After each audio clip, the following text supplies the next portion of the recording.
गाड़ी बुला रही है, सीटी बजा रही है, चलना ही जिंदगी है, चलती ही जा रही है. धावती ट्रेन पाहून मला नेहमी हेच गाणं आठवतं.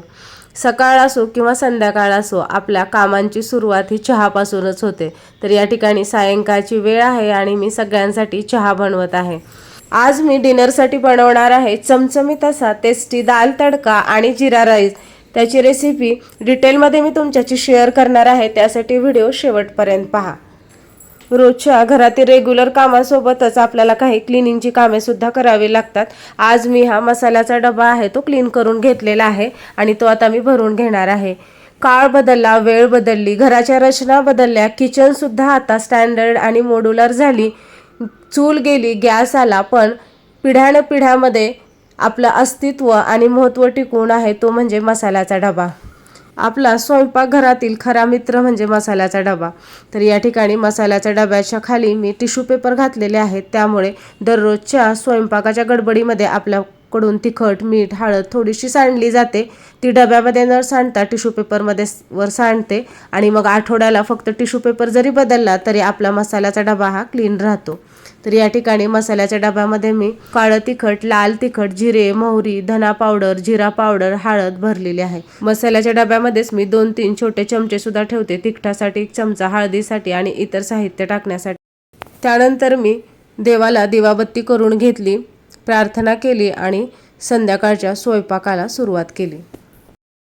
माझ्या स्वयंपाकघरामध्ये मला सगळ्यात जास्त मदत होते या छोट्या कुकरची. यामध्ये मसाला भात होतो, जिरा राईस होतो, नॉर्मल आपली डाळ शिजवू शकतो, आपण नॉनव्हेज बनवू शकतो. त्याचप्रमाणे जवळपास अर्धा किलोची बिर्याणीसुद्धा यामध्ये होते. तर या ठिकाणी मी डाळ तडका बनवण्यासाठी तुरीची डाळ घेतलेली आहे 2 वाट्या. त्यामध्ये अर्धी वाटी मी मूग डाळ घातलेली आहे. तुम्ही तुमच्या आवडीनुसार यामध्ये डाळी वापरू शकता. तुम्हाला आवडत असेल तर तुम्ही थोडीशी मसूर डाळही वापरू शकता किंवा फक्त तुरीची डाळही वापरू शकता. त्याचप्रमाणे तांदूळसुद्धा घेतलेले आहेत. सुरुवातीला डाळ आहे ती व्यवस्थित आपल्याला 2 ते 3 वेळा पाण्याने धुवून घ्यायची आहे. या ठिकाणी मी मोठ्या कुकरच्या भांड्यामध्ये डाळ आहे ती शिजवून घेणार आहे आणि छोट्या कुकरमध्ये मी जिरा राईस बनवणार आहे. तर या ठिकाणी थोडीशी हळद घातलेली आहे आणि मी कुकरच्या 4 ते 5 शिट्ट्या करून घेणार आहे. त्यामध्ये आपली डाळ आहे ती व्यवस्थित शिजते. डाळ शिजेपर्यंत या ठिकाणी तडक्यासाठी लागणाऱ्या सगळ्या गोष्टी आहेत त्या मी चिरून घेतलेल्या आहेत. 1 कांदा चिरून घेतलेला आहे, 1 टोमॅटो, 2 हिरव्या मिरच्या आणि थोडासा कढीपत्ता घेतलेला आहे. या ठिकाणी मी तांदूळ आहे तो 2 ते 3 वेळा पाण्याने स्वच्छ धुवून घेतला आणि त्यानंतर अगदी 7 ते 8 मिनिटासाठी मी पाण्यामध्ये भिजत ठेवलेला आहे. या ठिकाणी मी कोलम तांदूळ वापरलेला आहे. तुम्ही कोणताही मोकळा शिजणारा तांदूळ जिरा राईससाठी वापरू शकता.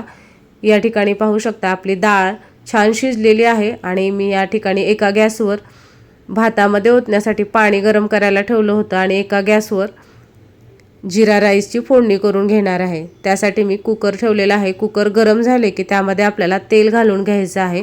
या ठिकाणी तेलाऐवजी तुम्ही तुपाचा सुद्धा वापर करू शकता. त्यामध्ये आपल्याला 2 चमचे जिरा घालायचा आहे. जिरा राईस आहे त्यामुळे भरपूर प्रमाणात जिरा घालायचा. जिरं छान फुललं की त्यामध्ये आपल्याला घालायचं आहे तांदूळ. तांदूळ आपल्याला तेलामध्ये थोडासा परतून घ्यायचा आहे आणि त्यामध्ये घालायचं आहे गरम पाणी. तर या ठिकाणी जवळपास मी 1.5 पट गरम पाणी वापरलेलं आहे. यामध्ये चवीप्रमाणे मीठ आणि 1 चमचा तूप टाकून घ्यायचं आहे. कुकरच्या मी 3 शिट्ट्या करून घेणार आहे. या कुकरमध्ये 3 शिट्ट्यामध्ये भात व्यवस्थित मोकळा शिजला जातो.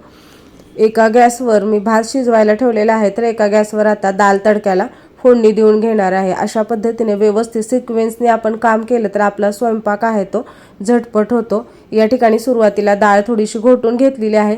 त्यामध्ये आवश्यकतेनुसार गरम पाणी घातलेलं आहे. त्यानंतर एकदा मी व्यवस्थित रवीने डाळ हलवून घेतलेली आहे आणि आता दाल तडक्याला आपण फोडणी करून घेऊया.